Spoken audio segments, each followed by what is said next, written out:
ಎಲ್ರಿಗೂ ನಮಸ್ಕಾರ. Welcome back my YouTube channel. ನಾನು ತನಿಕಾ.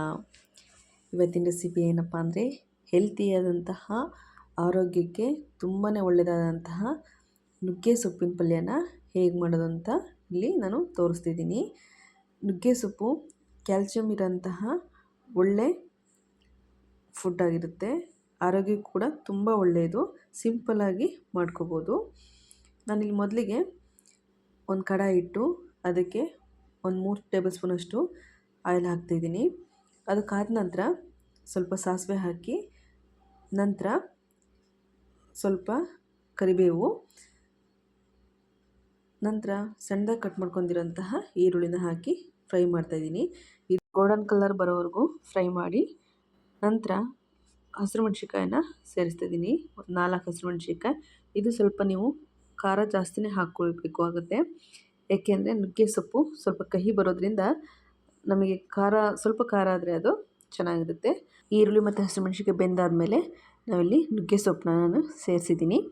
ನುಗ್ಗೆ ಸೊಪ್ಪನ್ನ ನೀಟಾಗಿ ಎಲೆಗಳನ್ನೆಲ್ಲ ಬಿಡಿಸ್ಬಿಟ್ಟು 2ರಿಂದ 3 ಸಲ ಚೆನ್ನಾಗಿ ತೊಳಿಬೇಕು. ಏಕೆಂದರೆ ಧೂಳೆಲ್ಲ ಇರುತ್ತೆ ಅದರಲ್ಲಿ. ನೀಟಾಗಿ ತೊಳೆದು ಇಲ್ಲಿ ರೆಡಿ ಮಾಡಿ ಇಟ್ಕೊಂಡಿದ್ದೆ. ಅದನ್ನು ಹಾಕಿ ಸ್ವಲ್ಪ ಉಪ್ಪು ಹಾಕಿ ಇವಾಗ ಮಿಕ್ಸ್ ಮಾಡ್ತಾಯಿದ್ದೀನಿ. ಇದನ್ನು ಸ್ವಲ್ಪ ಎಣ್ಣೆಲೆ ಒಂದು 5 ನಿಮಿಷನಾದರೂ ನೀಟಾಗಿ ಬಾಡಿಸ್ಬೇಕು.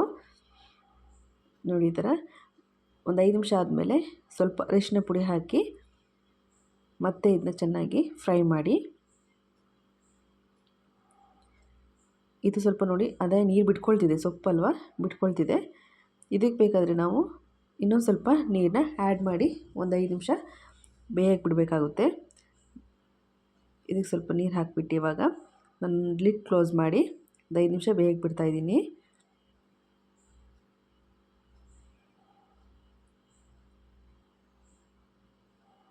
ನಂತರ ಇದು ಬೆಂದಾದಮೇಲೆ ಇವಾಗ ನಾನಿಲ್ಲಿ 1 ಟೇಬಲ್ ಸ್ಪೂನಷ್ಟು ಧನಿಯಾ ಪೌಡ್ರನ್ನ ಹಾಕ್ತಾಯಿದ್ದೀನಿ.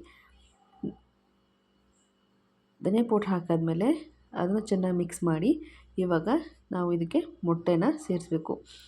ಇದನ್ನು ನುಗ್ಗೆ ಸೊಪ್ಪು ಜೊತೆ ಕಾಳುಗಳು ಸೇರಿಸಿ ಕೂಡ ಮಾಡ್ಬೋದು, ಇಲ್ಲ ನುಗ್ಗೆ ಸೊಪ್ಪಿನ ಬಸ್ಸಾರಾದರೂ ಮಾಡ್ಬೋದು. ಆದರೆ ನುಗ್ಗೆ ಸೊಪ್ಪು ಜೊತೆ ಮೊಟ್ಟೆ ಹಾಕಿ ಈ ಥರ ಮಾಡಿ ನೋಡಿ, ತುಂಬಾ ಟೇಸ್ಟ್ ಚೆನ್ನಾಗಿರುತ್ತೆ. ಮೊಟ್ಟೆ ಎಲ್ಲ ಸೇರಿಸಿದ ಮೇಲೆ ಇವಾಗ ಇದನ್ನ ಒಂದು 2-3 ನಿಮಿಷ ಮೊಟ್ಟೆ ಬೇಯೋವರೆಗೂ ಬಿಡಬೇಕು. ಇದು ಒಂದು 10ರಿಂದ 15 ನಿಮಿಷಕ್ಕೆಲ್ಲ ರೆಡಿಯಾಗಿ ಹೋಗುತ್ತೆ ಪಲ್ಯ. ತುಂಬಾ ಹೆಲ್ತಿಯಾದಂಥ ಫುಡ್ ಇದು. ಇದು ಸೊಪ್ಪು ಕಹಿ ಬರುತ್ತೆ, ಅದರಿಂದ ಮೊಟ್ಟೆ ಸೇರಿಸೋದ್ರಿಂದ ಇದು ಆ ಥರ ಕಹಿ ಎಲ್ಲ ಹೋಗಿ ತುಂಬಾ ಚೆನ್ನಾಗಿರುತ್ತೆ. ಆರೋಗ್ಯಕ್ಕೂ ಕೂಡ ಅಷ್ಟೇ ಒಳ್ಳೆಯದು. ನೀವು ನುಗ್ಗೆ ಸೊಪ್ಪನ್ನ ತಿಂಗಳಿಗೆ 1 ಸಲನಾದರೂ ತಿಂತಿರ್ಬೇಕಂತೆ. ಅಂದರೆ ಆರೋಗ್ಯ ತುಂಬ ಚೆನ್ನಾಗಿರುತ್ತೆ. ಮತ್ತು ಅದೇ ರೀತಿ ಮೂಳೆಗೆ ಮತ್ತು ಕೀಲುಗಳೆಲ್ಲ ಬಲ ಆಗಲಿಕ್ಕೂ ಕೂಡ ಇದು ತುಂಬ ಹೆಲ್ಪ್ ಆಗುತ್ತಂತೆ. ಹಾಗಾಗಿ ತಿಂಗಳಿಗೆ 1 ಸಲನಾದರೂ ನುಗ್ಗೆ ಸೊಪ್ಪು ತಿಂತಿರ್ಬೇಕಂತೆ. ನಾನು ನುಗ್ಗೆ ಸೊಪ್ಪು ಮತ್ತು ಮೊಟ್ಟೆ ಪಲ್ಯಕ್ಕೆ ಚಪಾತಿನ ಕಾಂಬಿನೇಷನಾಗಿ ಮಾಡಿದ್ದೆ. ಇದು ರೊಟ್ಟಿಗೂ ಕೂಡ ತುಂಬ ಚೆನ್ನಾಗಿರುತ್ತೆ. ನೀವು ಒಂದು ಸಲ ಟ್ರೈ ಮಾಡಿ ನೋಡಿ. ಈ ರೆಸಿಪಿ ಇಷ್ಟ ಆದಲ್ಲಿ ಲೈಕ್ ಮಾಡಿ, ಶೇರ್ ಮಾಡಿ, ಕಮೆಂಟ್ ಮಾಡಿ, ಸಬ್ಸ್ಕ್ರೈಬ್ ಮಾಡಿ.